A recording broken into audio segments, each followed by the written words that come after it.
Ingkang sangat kita hormati guru kita bersama Kiai Haji Ulil Albab Arwani, wonten para habaib utamanipun Habib Zainal Abidin Al-Kaf, para umarok yang saya hormati, ada PLT Bupati Bapak Haji Hartopo, ada Bapak Kapolres dan Dim dan yang mewakilinya semua yang saya hormati. Meneruskan ngaji di Madinatul Ilmi di Habib Bidin, ini ngaji hiwalah, ini diligerkan. Harusnya ngajinya di Habib Bidin tapi diliger ke sekda. Saya mau saja supaya kelihatan rukun antara Habib dan Umarok.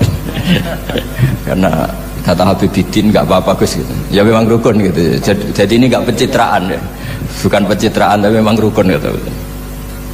Seperti yang dikatakan Kiai Haji Ulil Albab tadi, atau yang biasa kita sapa Gus Bab, bahwa jihad itu dari kata jahada yujahidu mujahadatan.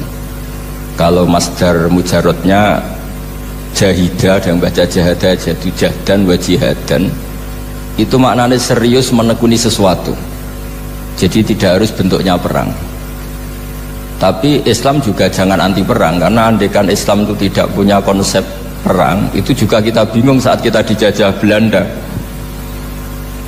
Jadi sesuatu itu pasti akan ada momennya, ada pembenarnya. Disebut kalau dalam fikih muqtadul hal. Saya masih ingat beberapa cerita lesan. Dulu perang itu harusnya 7 November. Bung Tomo datang ke Mbah Hashim, tapi kata Mbah Hashim jangan, katanya Kiai bagian nyeblokno pesawat urung teko. Walhasil nunggu Ki Abbas dari Buntet, Pak Kapolres, itu doanya spesial untuk menjatuhkan apa? Pesawat ya. Saya kebetulan banyak kenal sama cucu-cucu Ki Abbas Buntet. Tanggal 10 datang, terus perang dimulai. Dan itu menjadi perang sejarah karena jenderal dari Belanda ya, dari Inggris ya, itu sampai meninggal. Jadi siapa? Malabi ya. Jadi intinya Anda jangan berpikir bahwa negara ini didirikan hanya oleh umarok. Bahkan sebelum ada negara, yang sudah ada itu ulama. Dulu para wali songo sampai para kiai era kemerdekaan itu sudah membentuk satu komunitas. Di situ ada ketua pondok, ada bendahara, ada macam-macam. Sehingga kiailah yang bisa menggerakkan publik untuk melawan Belanda. Karena kiai ini juga yang memegang otoritas publik. Ketika seorang Mbah Hashim Asy'ari memfatwakan jihad itu fardhu ain, maka semua orang berpikir harus jihad melawan kehadiran Belanda atau penjajah mana saja. Tapi itu satu sisi ya. Di sisi yang lain, bahasa Arab itu ada sisi uniknya. Kalau menamai penjajah itu musta'marin atau al-isti'mar. Isti'mar itu meramaikan dunia. Karena memang bangsa kita dulu itu ya aneh. Tapi nak sampean ngrasani teman-teman ya kualat itu mbah-mbah jenengan. Kita ini dulu memang ya agak aneh. Belanda itu sudah penjajah, tapi sama buyut-buyut kita dipanggil Doro. Bisa kamu bayangkan kiai saat itu untuk mengingatkan masyarakat pentingnya melawan Belanda. Wong manggil Belanda saja Doro, tuan. Terus kemudian kita berfatwa melawan Doronya. Jadi benahi ilmunya saja wis sak penggawean kira-kira gitu. Jadi ngelola orang bodoh itu ya kangelan. Enggak dikelola itu bangsa kita, dikelola itu ya rodok goblok banget. Wong ngundang penjajah apa? Doro. Jadi itu PR besar. Tapi kiai itu punya seni untuk memberi penjelasan. Makanya di antara kelebihan ulama itu pasti warasatul anbiya itu di fatona ada unsur kecerdasan. Cerdas itu seni mengelola pikiran manusia, itu namanya cerdas. Makanya saya berkali-kali kalau ngaji, harusnya orang itu semuanya itu pengagum ilmu, jangan pengagum fakta, itu pengagum ilmu. Ya saya berkali-kali mencontohkan, kalau Anda suami yang miskin, nggak punya uang, terus pulang dimarahin istri karena nggak punya uang atau kerja tidak sukses, harusnya kamu bangga. Anda juga kan pecus itu pasti dimarahin gitu. Nah, ketika menjadi fakta harusnya Anda syukur bahwa ilmu Anda itu benar gitu. Jadi pas istri marah, wah alhamdulillah ternyata teori saya ini benar gitu. Ini lucu kan, teori Anda mengatakan demikian, tapi pas menjadi fakta Anda tidak siap. Nah, begitu juga menyangkut penjajah. Belanda itu sudah maju, Eropa sudah maju, Indonesia negara yang terbelakang. Di mana-mana terbelakang itu menjadi objek penjajahan. Di mana-mana yang terpelajar itu posisi menjajah. Sehingga ulama berpikir bahwa awal dari kemerdekaan adalah mengertikan yang tidak ngerti. Karena teori penjajahan pasti gitu, yang tahu menjajah yang tidak tahu, yang sudah modern menjajah yang belum modern dan seterusnya. Makanya awalu hadzal din itu al ilmu. Makanya nomor satu itu ilmu, pengetahuan. Di sini pentingnya sampai Islam mewajibkan thalabul ilmi fardhatun ala kulli muslimin. Karena tadi bisa kamu bayangkan 350 tahun dijajah Belanda, kita manggil mereka itu doro atau tuan. Kayak apa? Susahnya menggerakkan masyarakat yang cara pandang masih demikian. Lah kiai-kiai pada berontak dibikinkan masjid di alun-alun, diberi otoritas beragama sehingga dikira Belanda ini baik. Padahal ini dulu ya niatnya meninabubukan biar tidak ada pemberontakan. Walhasil singkat cerita, kiai-kiai yang sudah di Mekah termasuk Mbah Hasyim, beliau ketemu Muhammad Iqbal, ketemu beberapa ulama dunia, tahu bahayanya mustakmarin tadi. Terus akhirnya kiai-kiai kumpul-kumpul fatwa resolusi nopo jihad. Jadi ini mukaddimah sebagai pembenaran, sebagai setuju saya sama Kiai Haji Ulil Albab bahwa nomor satu itu jihad. Tapi jihad tadi pemaknanya harus utuh. Kalau kondisi perang ya perang, kalau kondisi stabil ya jihad untuk memajukan apa? Indonesia. Itu saya ulang lagi dimulai dari ilmu. Sebelum saya ngaji Minhajul Thalibin saya cerita ilmu itu apa? Ilmu itu sederhana, sesuatu yang mudah. Karena ilmu itu fitratallahi allati fataran nasa napa?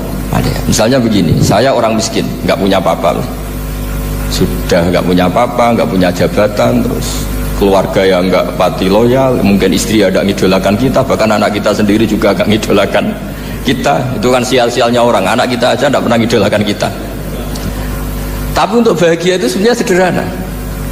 Sederhananya begini, orang pinter itu ingin mempertahankan kehidupannya, terus pinter sampai berobat habis banyak ke Belanda, ke Jepang supaya mempertahankan nyawanya. Nah, si miskin ini kalau dia setiap makan, ya Allah, saya dengan makan ini mempertahankan nyawa saya. Sehingga makan itu satu kajian ilmiah bahwa ini luar biasa. Bahwa orang punya Alphard, punya uang 1 miliar, itu tidak mempertahankan sesuatu yang pokok, yaitu nyawa. Orang tidak punya Alphard itu hidup, nggak punya uang 1 miliar hidup. Tapi kalau nggak punya nasi 1 piring, nggak punya air 1 gelas bisa mati. Artinya apa? Orang miskin itu yusyarikul aghniya, sama dengan orang-orang kaya dalam hal kepemilikan hal-hal yang pokok. Tapi kadang-kadang orang miskin itu ya nyon sewu agak belagu, sudah miskin ingin punya Alphard, sudah miskin ingin punya usaha, ya dia tersiksa. Harusnya cara berpikir nggak punya Alphard tuh masih hidup, nggak punya uang 1 miliar masih hidup. Yang punya Alphard hidupnya juga pakai nasi 1 piring, yang punya uang 1 miliar juga pakai nasi. Ya kalau itu kan sama, saya punya. Kalau gitu kan bisa miskin rasa kaya. Itu memang harus dilatih. Nah, kalau orang kaya kan rumahnya banyak di mana-mana. Memangnya kalau rumahnya banyak di mana-mana terus tidur di sini 1 jam, di rumah itu 1 jam, malah nggak bisa tidur kan? Tetap aja yang dipakai 1 kamar. Itu gunanya apa punya rumah banyak? Setidaknya zaman miskin itu dia berpikir gunanya apa punya rumah banyak yang dipakai hanya 1. Meskipun suatu saat kalau dia kaya juga berpikirnya agak rubah. Ya penting punya rumah banyak biar kemana-mana punya rumah, nggak apa-apa. Tapi sementara masih miskin jangan berpikir seperti itu. Nah yang menjadi miskin kacau kan sudah miskin berpikirnya gaya orang kaya. Nah, itu kecelakaan itu. Nah, itu ilmu, maksud saya itu ilmu. Sehingga dulu Nabi ngajari orang miskin itu sederhana. Ketemu orang miskin sama Nabi diajarkan. Nabi diantara ajarannya begini. Ada seseorang man asbaha, orang yang setiap harinya mu'afan fi jasadi, dia sehat, aminan fi sirbi, negara dalam keadaan aman, tidak dalam ancaman. Indahu qutu yaumi, dia hari itu punya makan.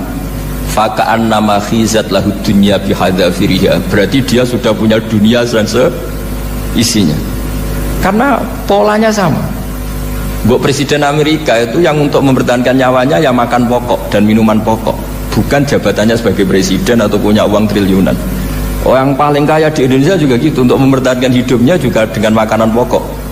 Dan itu orang miskin punya. Nah, kehidupan paling top itu apa? Ya kehidupan yang mempertahankan nyawa itu yang paling top, lainnya itu enggak. Karena mempertahankan nyawa ini super penting dan orang miskin bisa. Nah, saya berharap ilmu seperti inilah menjadikan dulu itu kuat ketika melawan Belanda. Kenapa kuat? Karena mereka gampang syukur.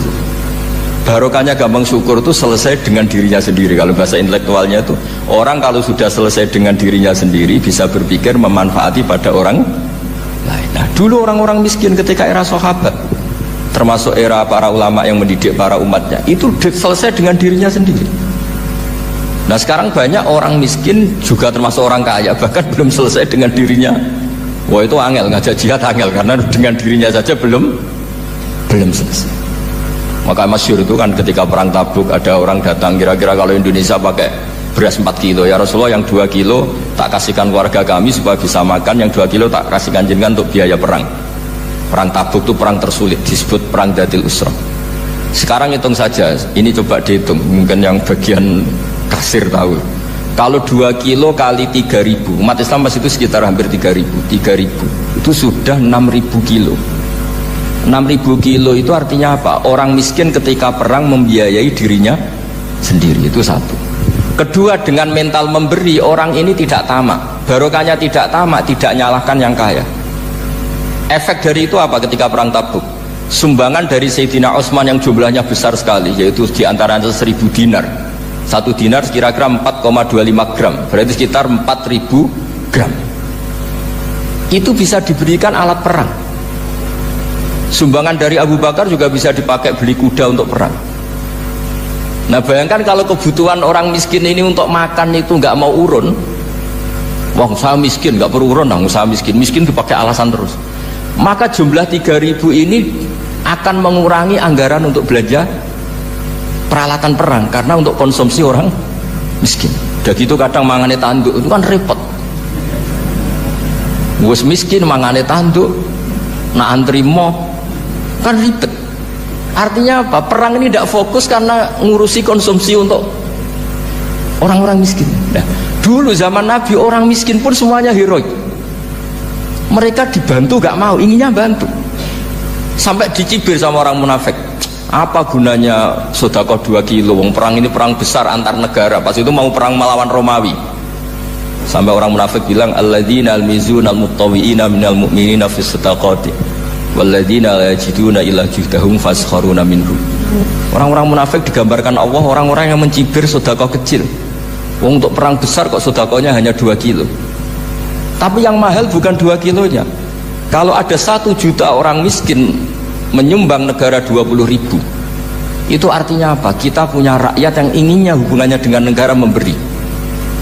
Tapi coba kalau kita 2 juta rakyat yang inginnya dari negara mendapat, pegawainya demo ya. Nah, ini ajarannya Nabi yang luar biasa. Dulu Nabi itu bisa mendidik orang miskin pun bermental memberi. Nah, barokahnya bermental mandiri ini mereka selesai dengan dirinya sendiri. Coba kalau mereka tidak bawa makanan sendiri ketika perang, mungkin kuda yang untuk perang, terus mereka berpikir, "Bo, ini saja disembelih supaya kita bisa makan." Ribet kan? Ngapain beli senjata yang mutakhir, makan saja nggak bisa. Tapi barokahnya mereka urun sendiri. Mereka selesai dengan dirinya sendiri. Ini hebatnya didikannya Rasulullah Shallallahu Alaihi Wasallam. Dulu Mbah Hashim dan kawan-kawan itu berhasil mendidik seperti itu. Santri yang miskin-miskin itu kalau ngaturi kiai duwene telo itu kayak no telo, duwene wi itu kayak no wi. Sehingga kiai sing wis mapan-mapan, misalnya kados kula wonten kan mun setengah mapan, ya akhirnya yo iso mangan wi. Jebule wi ku yo enak. Santri yo seneng mergo kiai ini seneng pancen wis suwi mangan pizza misalnya. Nah, tapi nak sing melarat terus aku melarat kiai tak kei wi mosok doyan. Wis melarat medit di alasan kan ribet kan. Ini yang perlu dihilangkan. Medit kok berargumentasi. Tapi yang mahal itu bukan winya, mental memberi. Orang itu kalau mentalnya memberi itu berarti selesai dengan dirinya. Tapi kalau tidak bermental memberi pasti tamak. Dan tamak itu mesti menghakimi orang lain. Maka dalam kitab Hikam diterangkan penyakit terberat itu tamak. Kenapa? Karena orang kikir itu tidak ada kata-kata kitab Hikam, bukan kata saya. Yang ada itu tamak. Misalnya gini, saya kenal PLT Bupati Kudus. Tidak pernah saya bilang beliau kikir. Tapi sekali saya pernah ngajukan proposal tidak kesampaian. Wah, beliau medit. Jadi saya menvonis medit itu sebetulnya ya karena punya keinginan tidak kesampaian. Coba kalau ndak, medit orang serap penting. Misalnya anak-anak muda sama orang-orang cantik di Jakarta, pernah nggak kamu bilang itu sombong? Enggak kan? Setelah kamu bilang, Mbak aku ingin kenalan mbak sampean, terus dia agak mau, baru kamu bilang sombong karena keinginan kamu enggak. Nah, bayangkan kalau orang bermental tomak, kayak apa bangsa ini? Nah, sahabat itu dididik oleh Nabi, tomak itu selesai karena keinginan mereka memberi. Sehingga Indonesia bisa merdeka begini itu barokahnya didikan ulama, semuanya ingin memberi. Dulu belum ada negara, tentara-tentara kemerdekaan kalau di kampung-kampung itu ya dibiayai donatur-donatur. Termasuk bahasa saya, buyut saya dulu. Itu berapa ton aja beras untuk pasukan Hizbullah, pasukan TNI. Di Aceh ada Daud berih, ada yang baca berueh. Jadi baca aja kayak kira asap ada yang berih, ada berueh. Saya juga gak tahu orang Aceh kalau baca berih memang. Nyumbang berapa emas untuk kemerdekaan Indonesia. Yang Kesultanan Jogja Legowo, Jogja tidak lagi negara tapi diberikan bagian dari Indonesia dan seterusnya. Nah, jadi semua ini barokahnya didikan Rasulullah SAW yang diteruskan para ulamanya bahwa nomor satu didik masyarakat itu bermental memberi. Dengan bermental memberi apapun kecilnya ini selesai dengan dirinya sendiri. Itu kalau sampean nggak punya mental memberi, nanti pulang dari Pemda, sok acara kabupaten berkata ini tok ribet itu. Awas itu, bar ngaji langsung lali berarti sampean. Sudah kalau nggak urun ini sudah luar biasa, nggak urun untuk berkat itu sudah luar biasa. Jadi itu yang makanya Nabi itu Quran dimulai wa mimma razaqnahum yunfikun. Quran mengajarkan bermental memberi, yunfikun. Nabi berkali-kali ngulang al yadul ulya khairum al yadis sufla. Dan memberi itu tidak harus nunggu kaya. Gambarannya Quran tentang orang baik itu gimana? Alladzina yunfikuna fis sarra wadharra. Bukan fis sarra saja, ketika wadharra juga. Saya pernah guyon sama orang kaya di Jakarta, dia uangnya miliaran, mungkin malah triliunan. Guyon sama saya, Gus saya ini sudah sekian bangun masjid di mana-mana. Saya ini berarti hebat. Enggak, kata saya. Enggak ada masjid, agama tetap jalan kata. Karena di kampung-kampung sudah banyak masjid kata. Masih keren tukang becak kata. Kok bisa Gus? Sampai nyumbang masjid 1 miliar, itu masjid apa kata saya? Ya masjid-masjid besar. Nah itu paling dipakai kubah atau menara atau apalah yang tidak mendesak. Tapi kalau orang miskin, ngutangi orang miskin itu kalau nggak utang hari itu nggak makan. Kan nggak mungkin tukang becak ke utang ada bank atau orang kaya raya, kan kenal saja enggak. Mesti orang miskin utangnya sama orang miskin. Saya kalau orang kaya utang Habibidin mesti mau beli Innova karena level orang elit, jadi utangnya itu beli Innova, aksesoris Innova, seri terbaru. Tapi kalau orang miskin sama orang miskin utangnya itu beras untuk nyawa ya. Artinya apa? Kalau saya diutangi Habibidin untuk beli Innova itu ganjarannya itu sekunder. Tapi kalau sesama orang miskin itu ganjarannya primer. Keren mana hutang-hutangannya orang miskin sama orang kaya? Satu menyelamatkan nyawa, satu menyelamatkan citra. Dia baru sadar, ternyata orang miskin lebih hebat ketimbang saya, lebih hebat tapi tidak usah ditiru kata saya. Cuma dia menjadi tidak sombong sekian miliar yang disumbangkan ke masjid karena dia menjadi tahu ternyata itu tidak bangga. Nah, kecuali masjid-masjid yang kamu nyumbang memang masjid perintis di daerah-daerah yang belum ada masjid. Kalau masjid-masjid besar itu kan kadang kebutuhannya sudah selera, bukan pokok.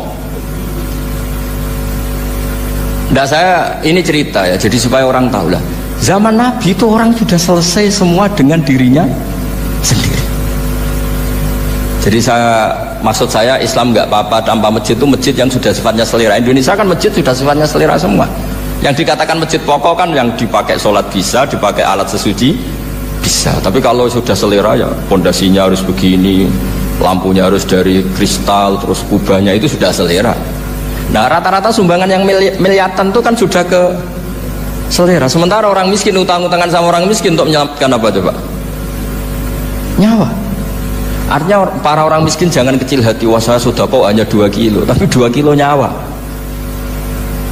Dan itu pahalanya luar.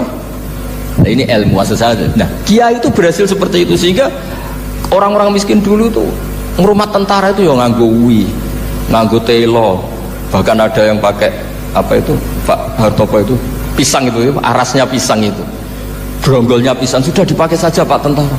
Tentara di mana-mana bisa makan. Coba kalau yang ngamal yang kaya itu tidak cukup. Tapi barokahnya yang miskin juga ikut ngamal itu cukup, karena yang miskin itu mayoritas. Jadi didukung kaum miskin itu pasti menang lah kan kira-kira gitu, karena di mana-mana orang miskin itu banyak. Menemukan orang kaya itu nyari data, kalau menemukan orang miskin seketemunya pasti ketemu. Dan orang miskin ini dididik ulama untuk berkontribusi, sehingga banyak tentara yang ketika dicari Belanda pura-pura jadi petani. Ini juga yang menyelamatkan orang miskin. Nah, ulama dulu tuh orang paling sukses mensuasanakan seperti itu. Nah, itu yang diceritakan di perang Tabuk, mimpa di maka tazihu qulubu fariqim minhum. Jadi perang Tabuk itu perang di antara yang paling diceritakan Allah berkali-kali apa? Ya Rasulullah, tadi malam saya buruh dan ini dapat 2 sok, ya kira-kira berapa kilo lah. Yang separuh untuk keluarga kami, yang separuh saya sumbangkan ke jenengan. Coba perang antar negara hanya menyumbang 2 kilo beras, bayangkan. Tapi nilainya bukan 2 kilo. Kalau 2 juta rakyat Indonesia nyumbang 2 beras, artinya hubungannya dengan negara hubungan ingin memberi. Dan barokahnya hubungan ingin memberi, ora pati kecangkeman toma, ora pati kakean menuntut. Ini yang mahal itu yang nggak ternilai itu. Dan itu menjadi kekuatan yang luar biasa sehingga umat Islam bisa mengalahkan pasukan Romawi. Nah, Indonesia dulu kira-kira seperti itu prakemerdekaan. Ya itu saja sebagai mukaddimah Hairi Santris. Terusnya ngawas Minhajut Thalibin. Ini sudah sampai bab salam. Kemarin bab sujud, sekarang bab salam. Bismillahirrahmanirrahim. Watsani asyara assalam. Ya kita tahu secara i'rab kalau sani pakai i'rab isim mangkus, tapi untuk asyara tetap mabni nasab, mabni fathah maksudnya. Jadi semua ulama ngendikan adat mulai ahada asyara sampai tis'ata asyara tetap berstatus mabni apa? Fathah. Sehingga di Quran inni ra'aitu ahada asyara kaukaba. Terus di surat Mudassir alaiha tis'ata asyar. Padahal itu jadi mubtada muakhir. Berarti alaiha itu tetap ngatasin neraka tis'ata asyara utawi 19. Tetap bacanya bukan tis'atu asyarin tapi tis'ata asyara. Jadi kita tahu secara hukum nahwu adat mulai ahada asyara sampai tis'ata asyara itu mabni apa? Fathah. Cuma khusus sani asyar yang saninya ini berstatus mangkus karena ada yaknya itu. Watsani asyar assalam wa aqalluhu assalamu alaikum wal asoh jawazu salamun alaikum. Qultu al asoh al mansus la yujzi'uhu. Jadi ulama itu ya lucu. Yang satu bilang al asoh boleh salamun alaikum tanpa al. Tapi kata Imam Nawawi al asoh harus assalamualaikum, sama-sama diklaim sebagai kaul paling apa? Asoh. Karena seperti kita tahu dalam bab fikih perkhilafan ulama itu rahmat. Ya saya ulang lagi, perkhilafan ulama itu rahmat. Contohnya ya ini, saya ulang lagi ya. Nomor 11 itu. Wasani asyar iku assalamu. Ya terus di sini disebut wa aqalluhu iku assalamu alaikum pakai al, assalamu alaikum. Wal asohu te kaul sing asoh iku jawazu salamun alaikum, olahe nglafatno muk salamun alaikum. Terus kultu dawe Imam Nawawi al asoh al mansus la yujzi'uhu wallahu a'lam. Jadi menurut Imam Rafi'i boleh salamun alaikum tidak pakai apa? Al. Itu juga diklaim sebagai al asoh. Tapi menurut Imam Nawawi yang al-asoh harus assalamualaikum, tidak boleh salamun alaikum. Terus wallahu a'lam wa annahu la tajibun niyatul khuruji. Jadi ketika Anda salam tidak harus niat keluar dari apa? Salat. Dengan kamu salam berarti otomatis keluar dari apa? Salat. Nah ini menjadi problem menurut pemikiran banyak ulama, karena ketika masuk sholat harus niat masuk sholat. Karena ketika kita takbir kan bisa takbir demo, ya kan macam-macam kan. Makanya untuk membedakan itu kan niat. Memang ini kata ulama bukan kata saya. Sekedar melafadzkan takbir ini kan demo ya takbir. Kamu kagum sesuatu juga takbir. Orang Indonesia itu kadang orang nggak sholat pun bilang subhanallah, memang sudah jadi bahasa nasional. Kalau kaget tuh bilang subhanallah. Saya punya kenalan Cina itu kalau punya uang ya mohon alhamdulillah. Tak tanya kok bilang alhamdulillah. Orang-orang Islam tuh kalau seneng bilang alhamdulillah. Yang ribet itu kubu sebelah. Kalau orang NU mau layasol itu malah tanya, Gus itu doa orang makan gitu. Kok bisa? Biasanya orang NU kalau makanan sudah keluar mau layasol, ribet kan? Aduh repot itu. Jadi kadang-kadang wiridan itu sudah jadi bahasa nasional. Jadi Cina orang nggak sholat tuh kalau punya uang ya bilang alhamdulillah. Kadang orang yang nggak sholat tuh tanya, datang ke saya insya Allah. Ya ribet. Makanya ulama itu berdebat. Lafaz-lafaz seperti ini itu apakah wiridan apa adat? Nah, untuk membedakan adat dan yang lain maka dibutuhkan niat. Makanya Allahu Akbar harus niat untuk masuk sholat. Nah, normalnya salam juga harus niat keluar sholat, biar karena masuknya niat ya keluarnya harus niat. Itu menurut sebagian ulama. Tapi sebagian yang lain enggak lah, kalau selesai tidak perlu niat. Tapi tadi sebetulnya ada problem, jangan-jangan salam ini salam adat. Kebetulan ada temannya masuk terus bilang assalamualaikum, nanti temannya jawab waalaikumsalam. Itu ada kisah nyata. Ini memang naif betul ini. Ada orang alim sholat. Nah, ketika ada yang mau lewat itu kan dihadangi begini ya. Jadi dihadang gini ya, itu Bebidin. Yang lewat tuh karena saking nggak pernah yang ngaji malah tidak salaman.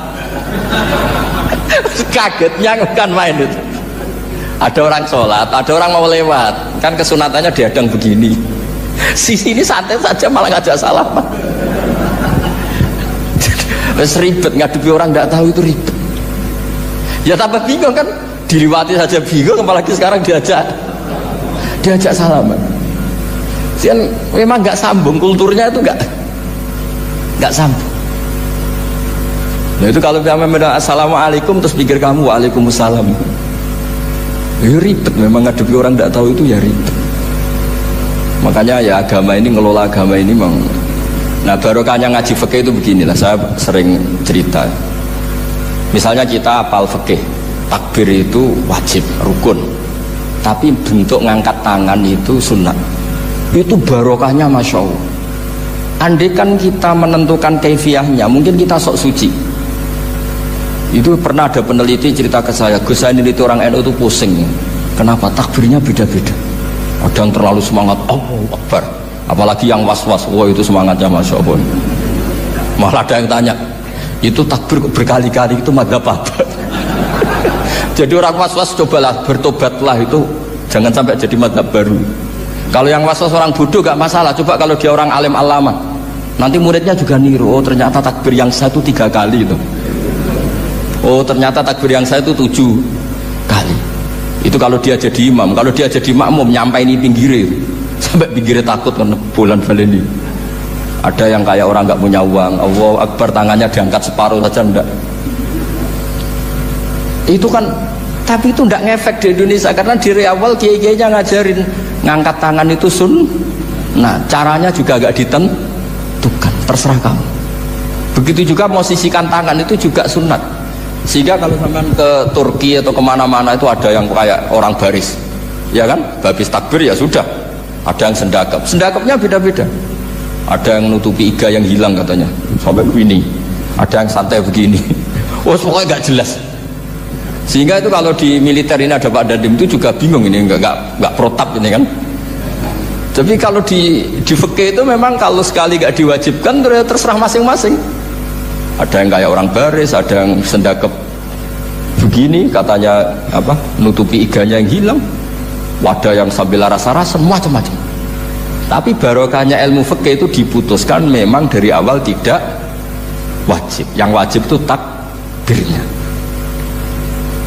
Maka duduk juga begitu, meskipun kita sepakat duduk tahiyat ula namanya iftiros, duduk tahiyat akhir namanya tawarruk, itu harus kita vonis, kita hukumi sunnah. Cara seperti itu sunnah. Wa ayyuku udin qa'ada sohat sholatu, seperti kemarin di Minhajul Thalibin, dengan duduk gaya apa saja sholatnya tetap sah. Sehingga kalau kita di Arab misalnya pas haji, orang Arab itu memang ya agak kacau. Orang Indonesia itu kalau sholat duduk itu kan memang benar-benar sakit sudah agak mau mati, itu benar-benar sholat baru duduk. Orang Arab itu enggak, sholat duduk pakai kursi, sof itu enggak ada orangnya, ada kosong, itu jalan kaki, kursinya di bawah. Wong bawa kursi kuat kok sholat duduk.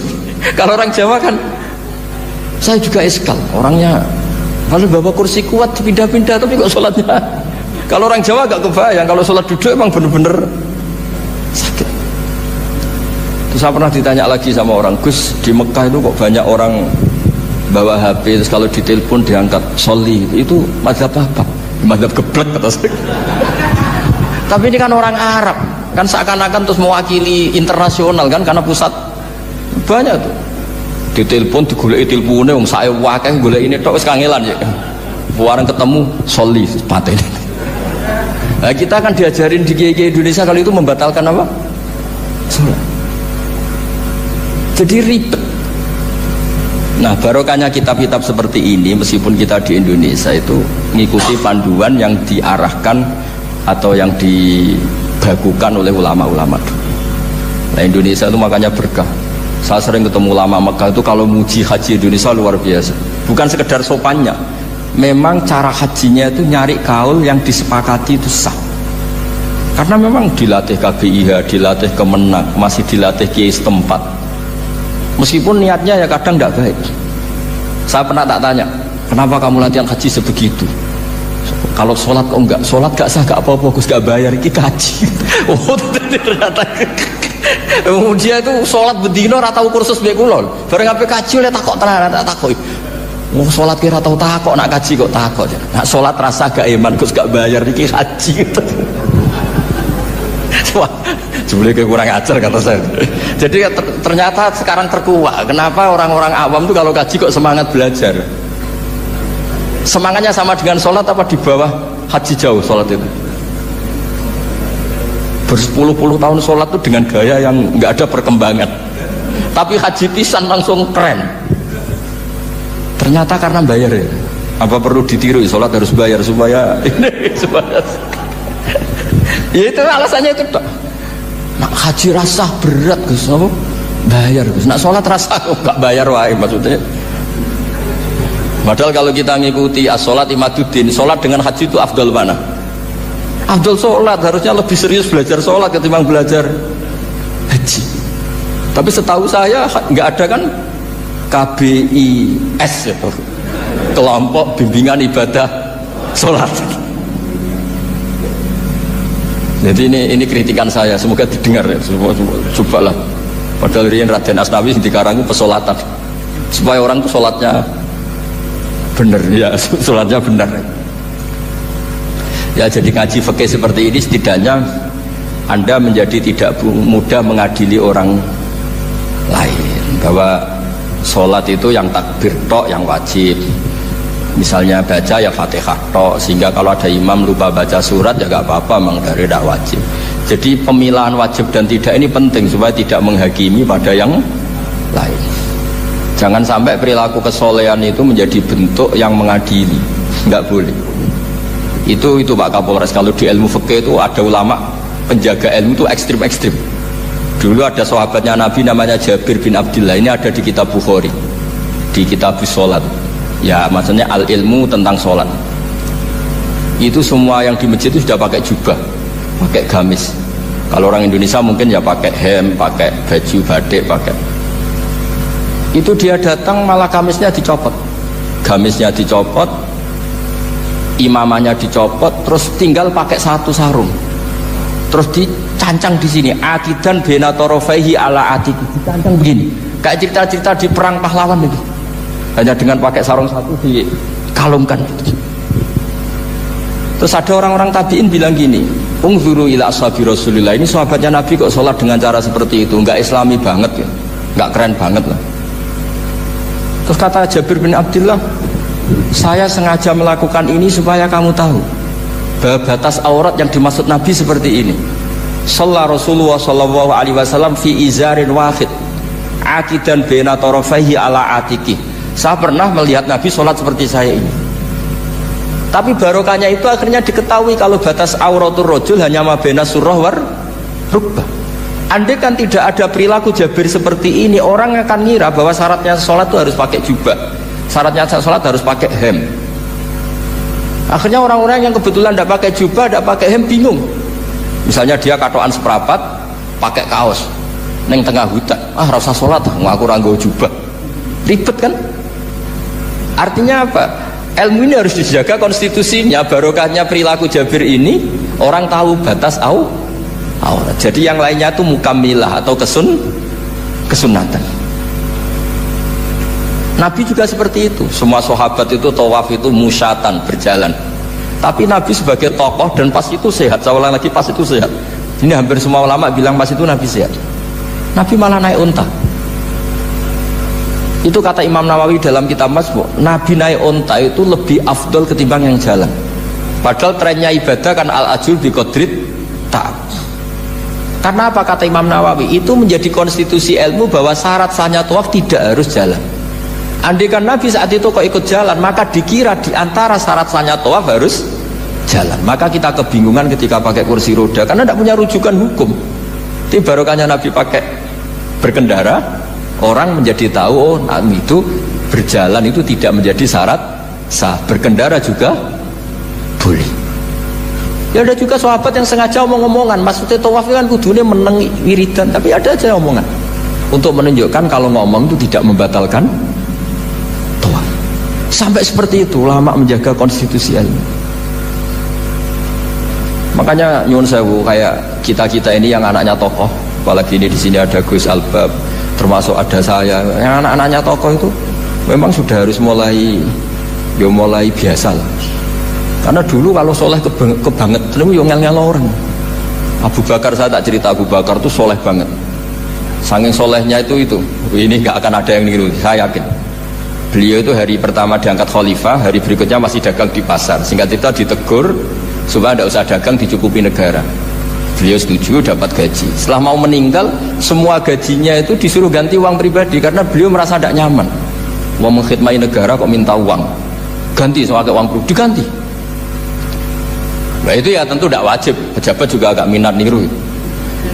Nah tapi lucunya apa? Sayyidina Umar ketika Abu Bakar sudah meninggal itu kritiknya lucu. Kamu itu solehnya berlebihan. At-ab taman ba'dat. Sing repot sing genti. Nak soleh kok aja nemen-nemen. Mesti nak soleh ya dikira-kira lah, aja nemen-nemen. Sakake sing genteni repot. Makanya saya sering jagungan sama putra-putrane Mbah Mun itu nak keluarnya gitu. Abai wis alim, ganteng, pengaruhnya gede, terus diterima semua pihak, repot sing gede. Mengenai kalau khusnuzon, nak kiai kok pas-pasan, itu mesti ibu dianggap strategi lah dengan cara seperti itu. Loh iya loh, kalau misalnya kita hanya Kapolres itu anak kita kan bisa Kapolda. Tapi kalau kita sudah Kapolri itu anaknya juga jadi Kapolda, belum kayak bapaknya kan. Jadi Kapolres belum kayak. Tapi kalau bapaknya hanya Kapolres kan anaknya masih gampang lah nanti Kapolda sudah ngelangkai kan. Jadi kadang-kadang itu artinya ulama dulu itu hebat cara. Makanya kamu jangan kaya-kaya banget, jangan sukses-sukses banget. Kasihan anak kamu nanti ini. Kasihan. Makanya saya sebenarnya jadi kiai itu yang ingin bener-bener banget, tapi saya santriku lah kira-kira. Ini bukan justifikasi, tapi ini cerita saja cerita. Jadi di antara makalahnya Sayyidina Umar yang terkenal itu komentar Abu Bakar itu at-abta man ba'dak. At-abta ngel-ngel no siro man ing wong ba'daka sausti siro. Kowe iku terlalu bener, sing repot aku itu penggantimu.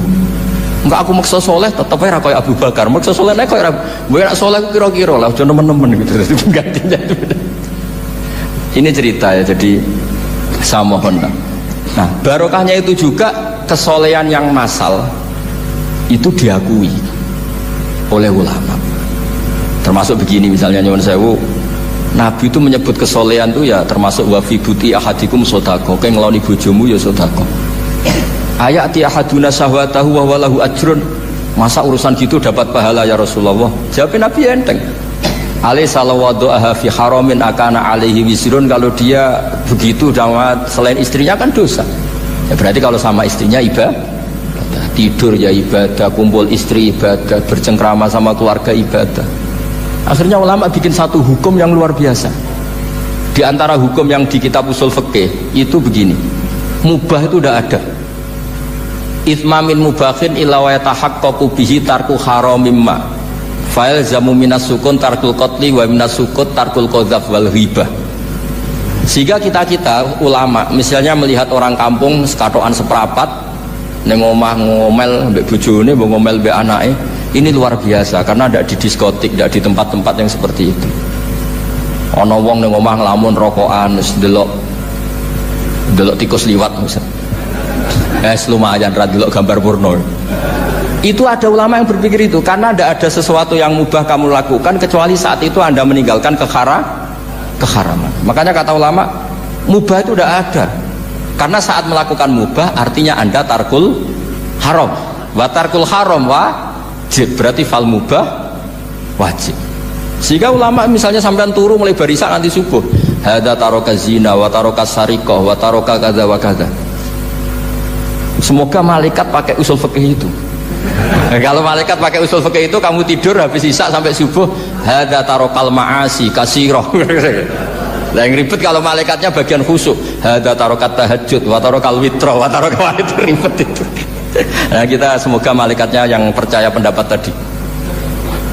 Jadi ada dua pandangan, ada ulama mengatakan mubah itu tidak ada karena tidak ada orang yang sedang melakukan mubah kecuali saat itu pasti meninggalkan keharaman. Makanya ini sirinya kenapa dulu kiai-kiai top itu sering jagungan. Orang tahu semua lah, Mbah Zubair sering jagungan, dulu Mbah Tur ya sering jagungan di depan Masjid Menara. Karena ingin mensuasanakan bahwa untuk menikmati hidup itu tidak harus dengan keharaman. Jagungan mbek konco ya seneng, gejul-gejulkan mbek konco ya seneng.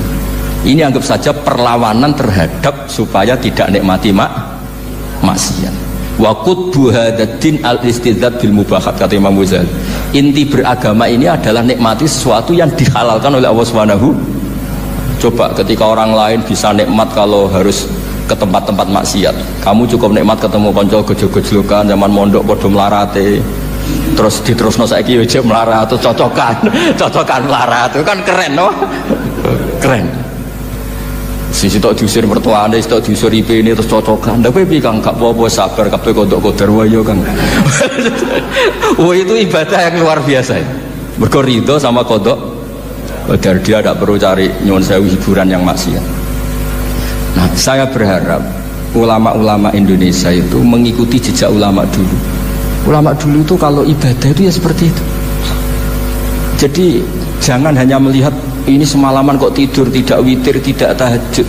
Oke, dia memang nggak afdol, nggak sempurna lah, macam kiai pas-pasan naik kan.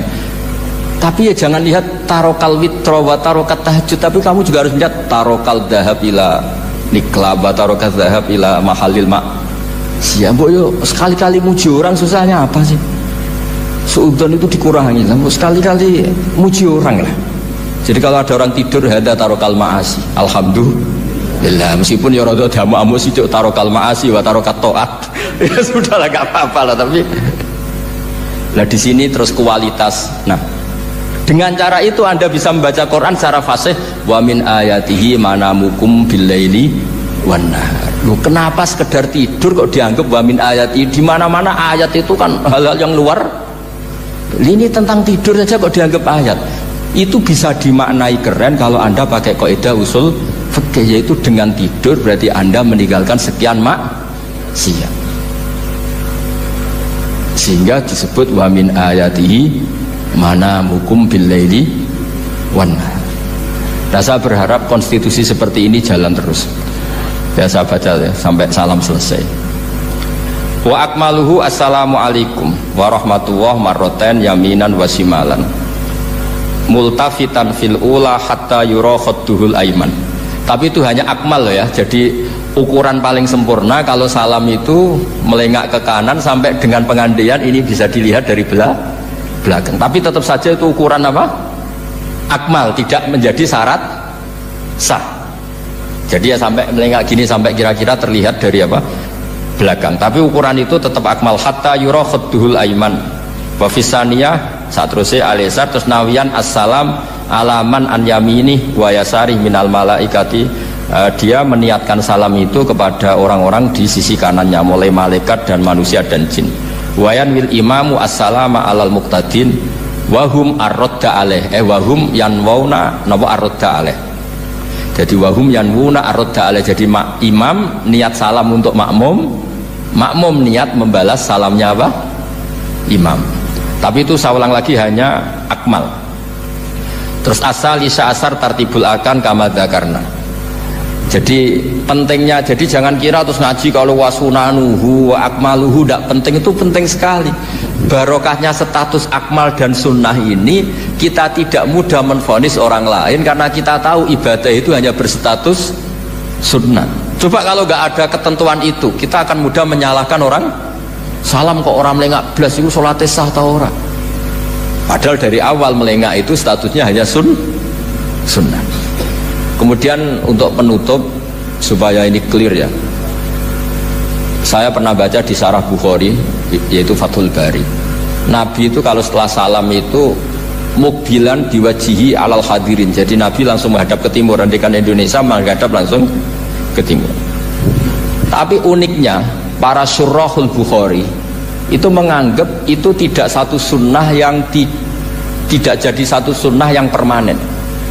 Tapi kata para syurahul hadis, siapapun boleh melakukan gerakan yang bisa memaklumatkan kalau sholat itu selesai. Saya ulang lagi ya, jadi Nabi menghadap ke timur kalau di konteks Indonesia itu sebagai bentuk maklumat, ini loh sholat saya sudah. Karena takutnya apa? Orang yang dari jarak 2 kilo 3 kilo ingin makmum sama Nabi, andai kan Nabi tidak menghadap ke timur, tetap posisi seperti sholat menghadap ke kiblat, maka orang dari luar mengira Nabi fi sholatin, ya Nabi masih dalam. Bahayanya apa? Kalau orang ini langsung takbir usolli fardhu zuhri misalnya makmuman, ternyata Nabi sudah sholat, berarti sholatnya nggak sah. Kenapa? Irtibatus sholat atau robtus sholat biman huwa laisa fi sholatin, dia menggantungkan sholat dengan orang yang sudah tidak, dan itu bahaya sekali. Masa kamu sholat makmum sama orang yang sudah tidak? Nah semenjak itu terus ada aturannya ulama, siapapun yang jadi imam harus memaklumatkan diri dengan cara apa saja supaya menunjukkan kalau sholat itu selesai. Makanya adat kiai-kiai kita tetap menghadap kiblat tapi namun astagfirullahaladzim, itu sebetulnya memaklumatkan. Loh nak niat banter nyentak pangeran masuk istighfar biantre gak sopan belas astagfirullahaladzim, itu sebetulnya itu memang maklumatkan iki lho jong salatku wis bar. Nah aku apa makmum masbuk sing ijek salat atau cuma makmum aku gitu. Terus ada yang separuh-separuh ya, tidak madhep wetan, madhep ngulon, madhep ngalor. Itu ya sedengan gitu, maksudnya sedengan. Karena memang kata Syurahul Bukhari butuh itu apa? Imam punya gerakan yang menunjukkan kalau sholatnya itu selesai supaya nggak dikira fi sholatin kemudian ada yang ya clear ini ya. Jadi tidak perlu diperdebatkan kenapa sih ada yang menghadap timur, ada yang menghadap ke utara, ada yang tetap menghadap ke kib. Itu nggak perlu diperdebatkan, itu semuanya ada ilmunya, yaitu filosofinya apa? Ada gerakan yang menunjukkan kalau dia sholatnya selesai supaya tidak ada yang ikut. Sekali ada yang ikut berarti nanti apa? Robtus sholati biman laisa fi sholatin, yaitu menggantungkan sholat dia dengan orang yang hakikatnya sudah ada sholat. Ya nyuwun ngapunten sangat. Assalamualaikum warahmatullahi wabarakatuh.